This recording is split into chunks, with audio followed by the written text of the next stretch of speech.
Manassas was actually two separate battles on two separate dates. The Henry Hill location was the main location of the first battle in Manassas. This was the site of the Henry Farm. The house that's still present on site was built in 1870, after the war. But the house was built on the same site as the residence of Judith Carter Henry.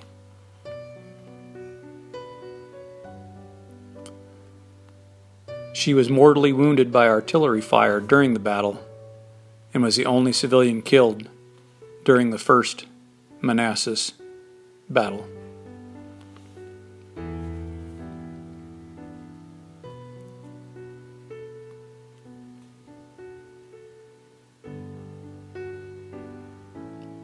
The original house was damaged so bad by the conflict there that it was not repairable.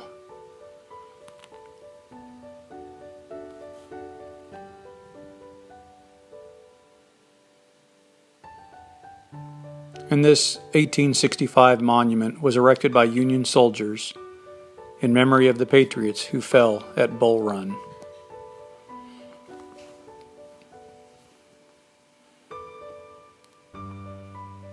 It is said that it was this first battle of Manassas that General Thomas J. Jackson received his famous nickname of Stonewall. The Bronner Farm was the site of the second battle. Stonewall Jackson concealed his troops on the Stony Ridge just north of John Bronner's fields and made contact with the Union Army not too far from the house itself.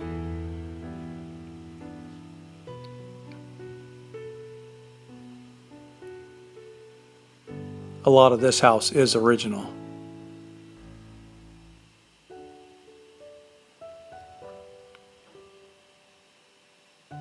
It was said during this second battle that the sides struggled and exchanged volleys for nearly 2 hours in places only about 80 yards apart.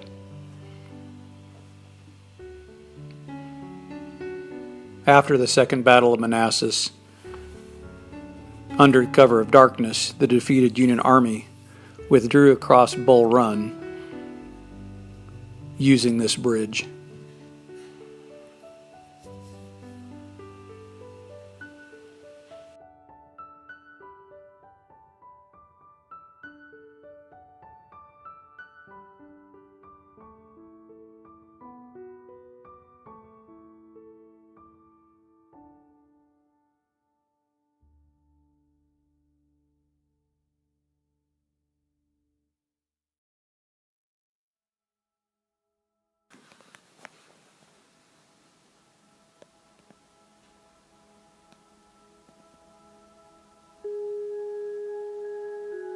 Not being from the East, it was amazing when visiting these sites how vast they were.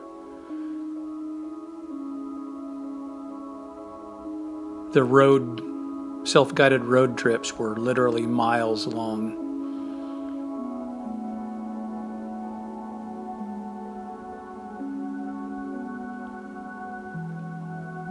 You see the Dunker Church there in the background.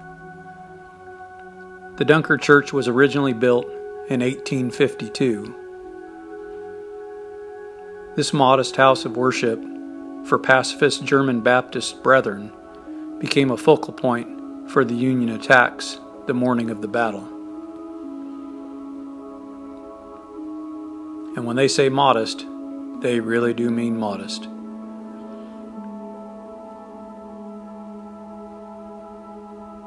This building's actually a rebuild, as the original was damaged from the war and eventually torn down.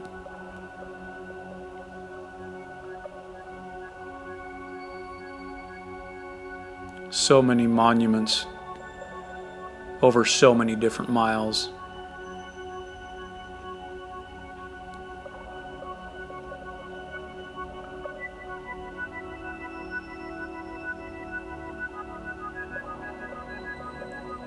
These old farmhouses laid witness to some of the unbelievable battles that occurred here. The cornfield is a 24-acre area, and it saw some of the U.S. history's most horrific fighting. For nearly 3 hours, Hooker and Mansfield's Union forces battled Jackson's Confederates. Many regiments on both sides were cut to pieces. Hayes' Louisiana Brigade suffered over 60% casualties in 30 minutes. The West Woods, around 9:30 a.m., General Edwin Sumner's Union soldiers advanced into the West Woods. The combined firepower of Confederate artillery and attacking infantry drove them back. In 20 minutes, over 2,200 Union soldiers were killed or wounded.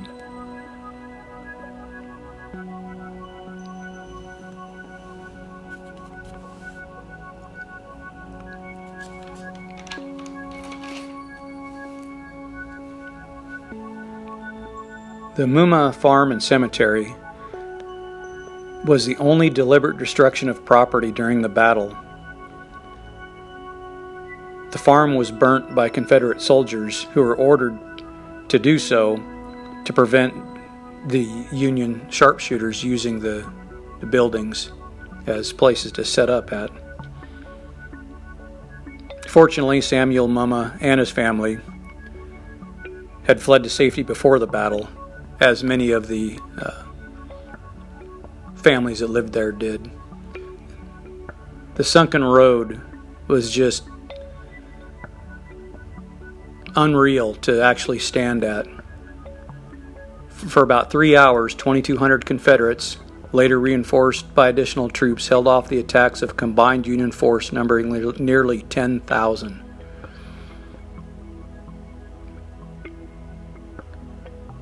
Just amazing how many people lost their lives there. The Burnside Bridge was held by 500 Confederate soldiers for about 3 hours. Burnside finally did capture the bridge and cross Antietam Creek, which forced the Confederates back toward Sharpsburg. But they held this area for quite a long time, just 500 of them.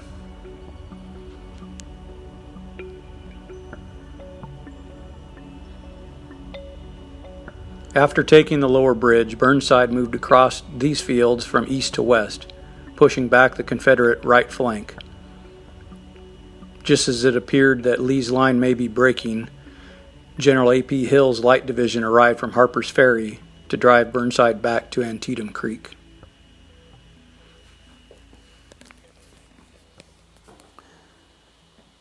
It was amazing being at the National Cemetery, just seeing the rows upon rows of headstones, and the unfortunate part of it all that there's so many of them that were unidentified. You can see the smaller blocks that just have a number on the top of them. Those are unidentified soldiers.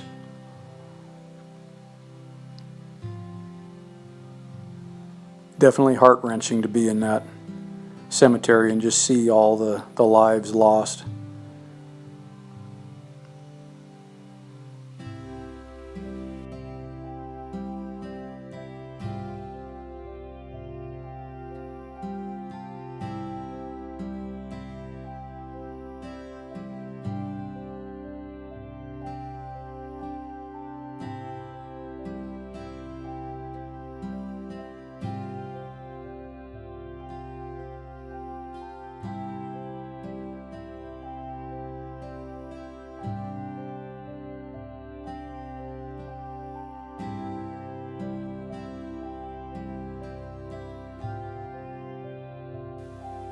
Spotsylvania Courthouse battle. We were planning on going into Fredericksburg, but we found out that Sonia had a great-grandfather that was in the 49th New York Volunteers who was actually present in this battle. The Bloody Angle was part of the Muleshoe salient, and on May 12th, Grant captured the tip of it, and hand-to-hand fighting raged about the slight bend in the trenches known as the Bloody Angle. What amazes me is a lot of the earthwork remains. It had been previously supported by log timbers, which have since rotted and gone away, but it's amazing how well you can still see the earthen barriers that had been built for the troops.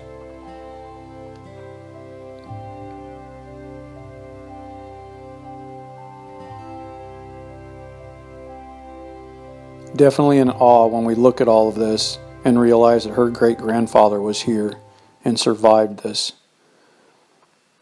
Unbelievable.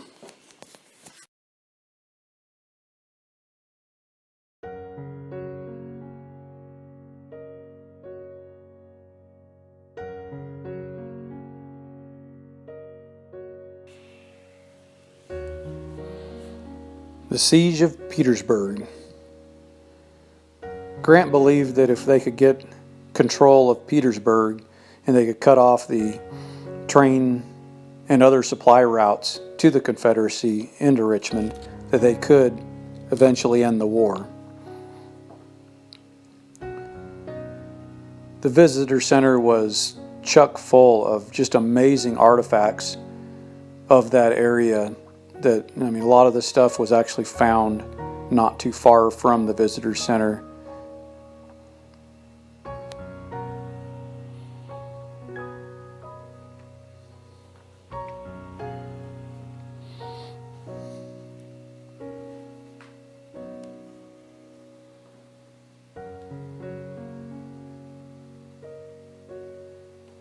Definitely a worthwhile visit.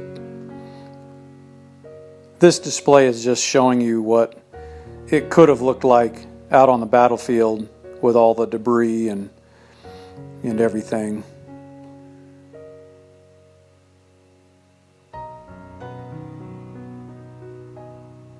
As you see some of these artifacts and go through all these different sites and see trees that are just full of grape shot and shrapnel and oak trees that completely cut down from rifle fire and artillery. It just amazes me that more people weren't injured or killed during this struggle.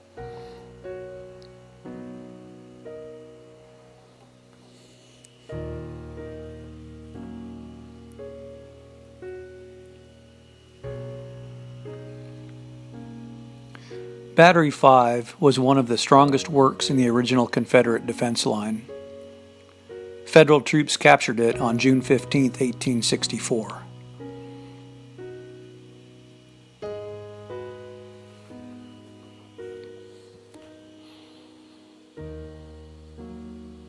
This is a reproduction of the Dictator. It's still quite an impressive thing. And to think of how big the shells were that this thing shot.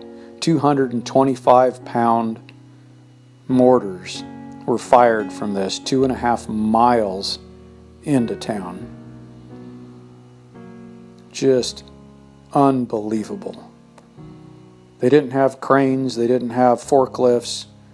I would not want to have been involved in moving this thing from place to place.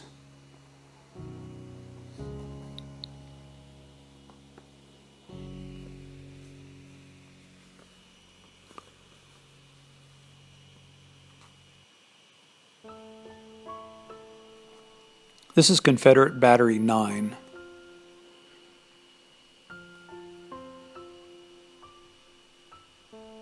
Colored troops captured this position during the first day's fighting. It has examples of siege fortifications and related structures.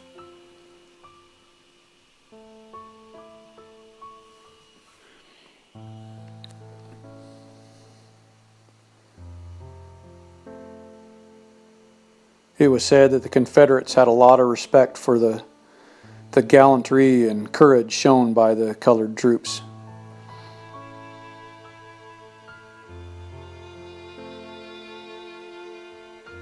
It was an unfortunate thing, though, that their ranks ended up being depleted from mortal wounds and injuries from the battles.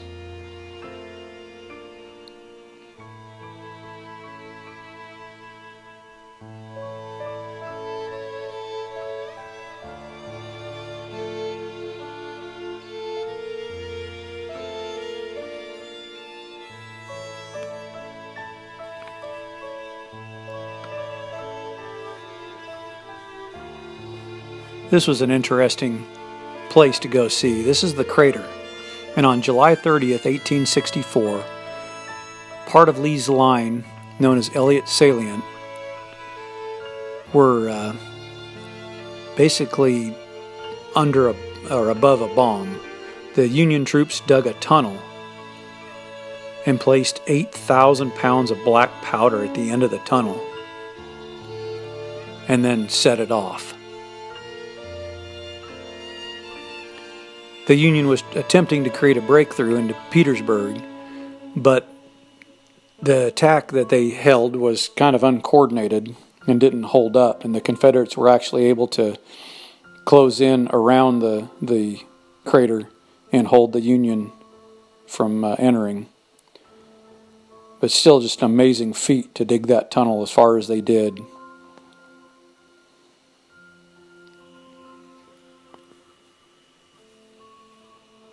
We had to swing by Fort Fisher. This was the largest earthen fortification on the Petersburg front. On April 2nd, 1865, Union troops assaulted the Confederate defenses to the west between Forts Fisher and Welch, breaking through at what is now Pamplin Historical Park. The neat part about this fort is, through family research, the same great-grandfather that had been up in Spotsylvania was also here and reportedly at this fort during his time in the Petersburg siege. It's amazing still how much of the earthenworks exists, and you can see the outline of the fort over 100 years later. Of course, all the wood's rotten and gone away, but still amazing.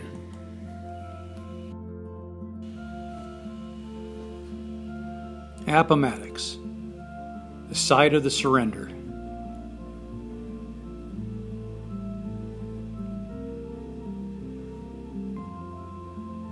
This courthouse is actually a reconstruction, but it's based on the original foundation of the old courthouse. The old courthouse burnt down in the late 1800s. I was taken aback at how much artifacts and other items they had on display here at the visitor center. Just amazing.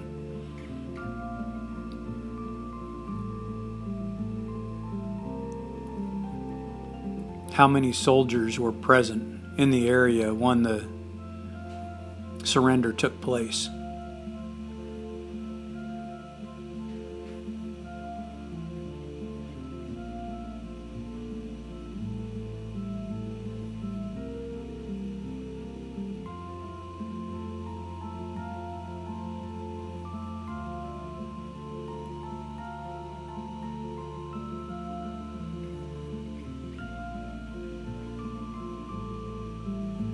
Eli Parker was an American Indian that was a Union soldier.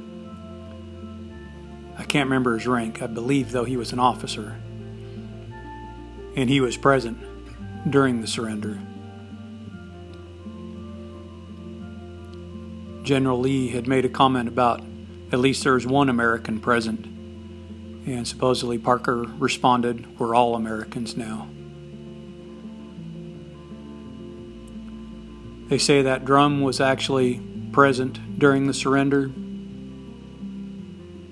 There's copies of documents that Lee and Grant wrote or signed.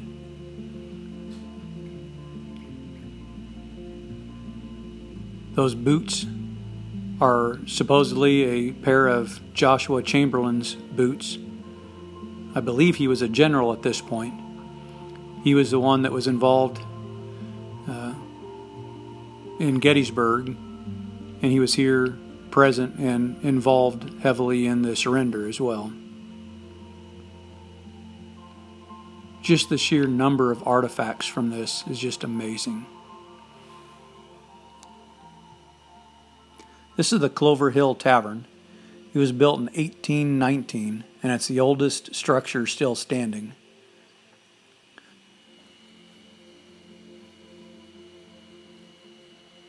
This is where the Federal soldiers set up a printing press to print the parole passes for the Confederates. As you can see, they have some samples of that hanging up.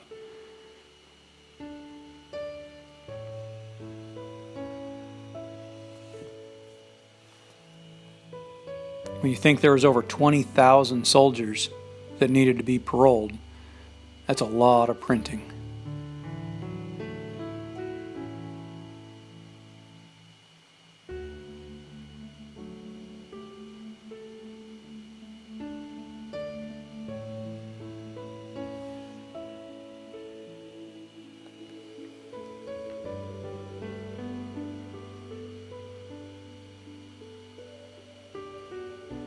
We really enjoyed Appomattox. The displays were top-notch, amazing history.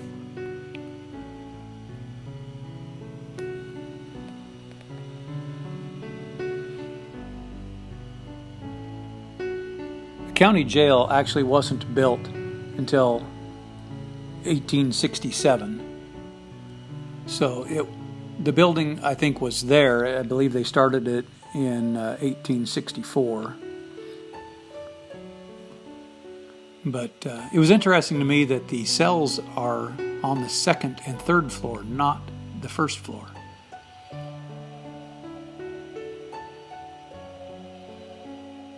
This would have been the sheriff or his deputies' work area,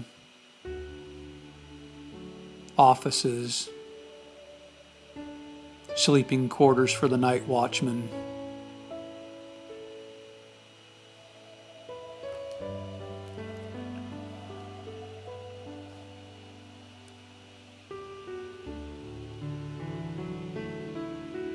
The walls are so thick.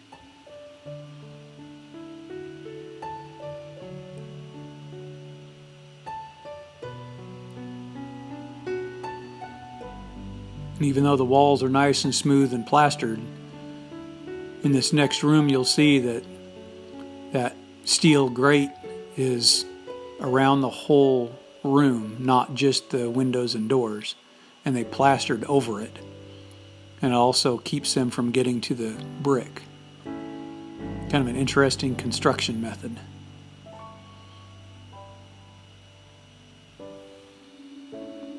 The Meek Store was constructed in 1852. At the time of the surrender, Francis Meek operated a general store and post office here. They now have the inside set up like a general store.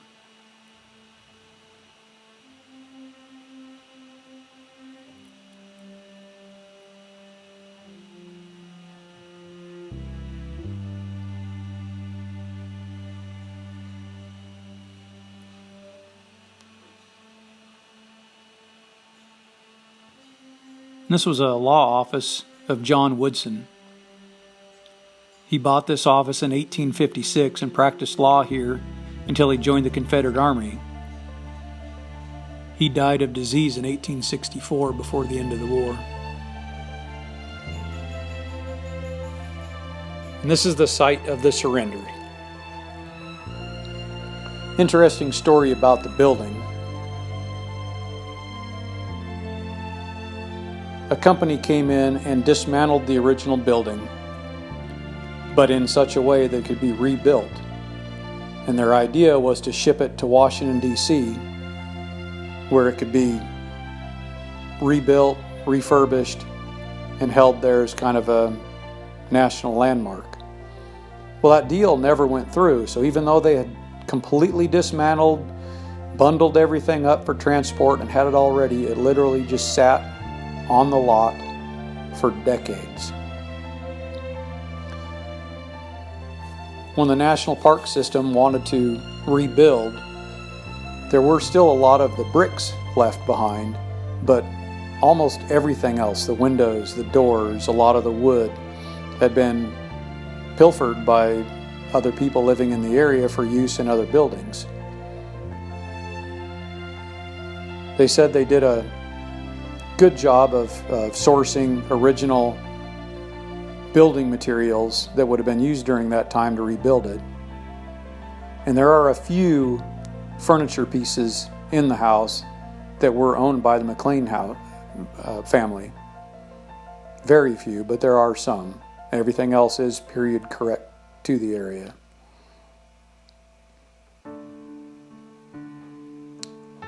This is the downstairs dining room.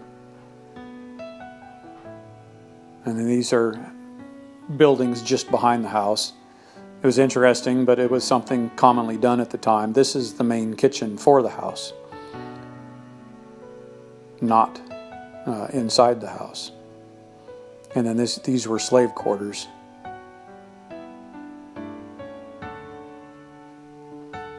We really enjoyed our visit to Appomattox. It was definitely a good stop. I highly recommend it to anybody in the area. To know that Confederate soldiers came down this road, surrendered their rifles, got their parole certificates, and headed home.